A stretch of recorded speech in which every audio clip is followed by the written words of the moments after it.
ఢిల్లీలో polytechnic skill యూనివర్సిటీలో కలిపితే అక్కడ కూడా ఫెయిల్ అయ్యి ఢిల్లీ ప్రభుత్వం కూడా వెనక్కి తీసుకున్నది. మరి ఢిల్లీలో ఫెయిల్ అయింది, ఆంధ్రప్రదేశ్ లో ఫెయిల్ అయినాక ఇక్కడ ఎందుకు చేస్తున్నావు?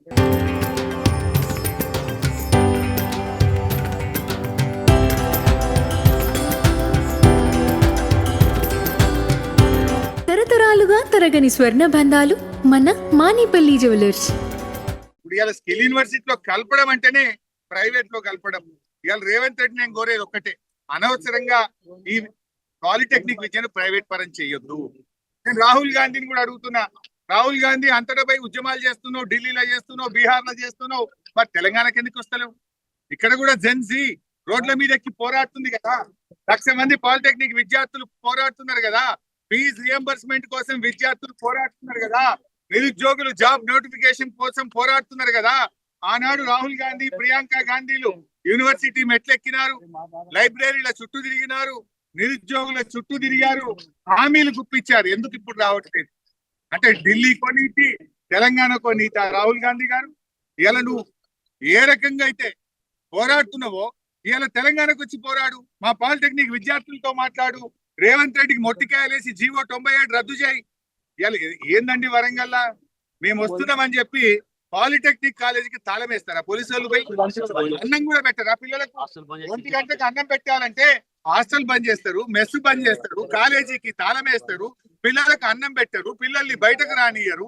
ఇది ప్రజాపాలన కాదు, పోలీస్ పాలన, ఇది తుగ్లక్ పాలన. మమ్మల్ని ఎందుకు కాపాల్సి వచ్చింది?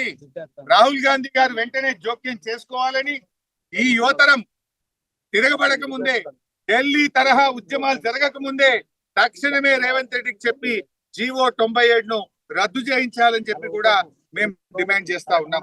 రేవంత్ రెడ్డి పాలనలో ఎక్కడ చూసినా కూడా దాడులే జరుగుతున్నాయి. లగచర్ల రైతులకు బేడీలు వేసినారు. ఇదే వరంగల్ జిల్లా మహబూబాబాద్ లో పాలిటెక్నిక్ విద్యార్థి గొంతు బిసికినాడు ఒక సిఐ. ఇప్పటిదాకా సిఐ మీద యాక్షన్ లేదు. ఇప్పటిదాకా సూర్యాపేటలో ఒక పిల్లల మీద లాఠీ చార్జ్ చేసి కొడితే దాని మీద ఇంతవరకు విచారణ లేదు. ఏ డీజీపీ గారు ఏం చేస్తున్నారు మీరు అని మేము అడుగుతా ఉన్నాం. ఇలా రాష్ట్రంలో విద్యార్థులు రోడ్ల మీద, నిరుద్యోగులు రోడ్ల మీద, ఉద్యోగులు రోడ్ల మీద, రైతులు కూడా రోడ్ల మీదకి వచ్చిన పరిస్థితి వచ్చింది. రైతులకు యూరియా దొరకదు, సాగునీరు అందదు, రైతులకు ఈరోజు కరెంటు రాని పరిస్థితి. ఉద్యోగులకి కాంగ్రెస్ ప్రభుత్వం ఇచ్చిన అన్ని హామీలను తొంగలో దక్కింది. 6 డిఏలు పెండింగ్ లో ఉన్నాయి, బీఆర్సీ పెండింగ్ లో ఉంది, health insurance scheme utter flop అయిపోయింది. ఇవాళ సిపిఎస్ ఉద్యోగులను ఓపీఎస్ ఉద్యోగులుగా మారుస్తామన్న మాట విషయంలో కూడా కాంగ్రెస్ పార్టీ ఫెయిల్ అయిపోయింది.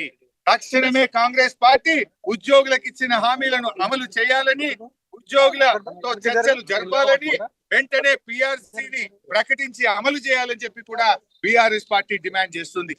ఈ పాలిటెక్నిక్ విషయంలో డెఫినెట్ గా వారికి న్యాయం జరిగేదాకా బీఆర్ఎస్ వారికి అండగా ఉంటది.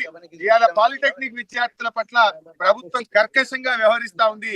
దానికి తగిన మూల్యం చెల్లించాల్సి వస్తుందని హెచ్చరిస్తూ రాహుల్ గాంధీ గారు వెంటనే జోక్యం చేసుకోవాలని, ఇక్కడికి రండి, మీరు ఈ విద్యార్థులతో మాట్లాడండి. ఆనాడు నిరుద్యోగులకు ఇచ్చిన హామీలు ఏమైందో ఒకసారి రివ్యూ చేయాలని కోరుతా ఉన్నాం. లేదంటే వేలాది మంది పాలిటెక్నిక్ విద్యార్థులు ఢిల్లీ కథం దొక్కుతారు, ఏఐసిసి కార్యాలయాన్ని ముట్టడిస్తారు అని చెప్పి కూడా ఈ సందర్భంగా హెచ్చరిస్తా ఉన్నాం. రేపు 7వ తేదీ నుంచి అసెంబ్లీ సమావేశాలు స్టార్ట్ అవుతున్నాయి. ఎన్ని రోజులు ఆపుతావు? అటు పిల్లల్ని గోసపెడుతున్నావు అన్నం పెట్టకుండా, ఇవాళ మమ్మల్ని గోసపెడుతున్నావు నువ్వు. ఏంది అరెస్టులు? అంటే ప్రజాస్వామ్యంలో ప్రతిపక్షానికి ప్రశ్నించే హక్కు ఉండదా? ప్రశ్నిస్తే ప్రతిపక్షం గొంతు నొక్కుతా ఉన్నావు, ప్రతిపక్షాల మీద అక్రమ కేసులు పెడతా ఉన్నావు. బట్ దీనికి ఏదో ఒక రోజు తగిన మూల్యం చెల్లించాల్సి వస్తుంది. ప్రజలు తిరగబడతారు, జాగ్రత్త అని చెప్పి కూడా హెచ్చరిస్తా ఉన్నాం.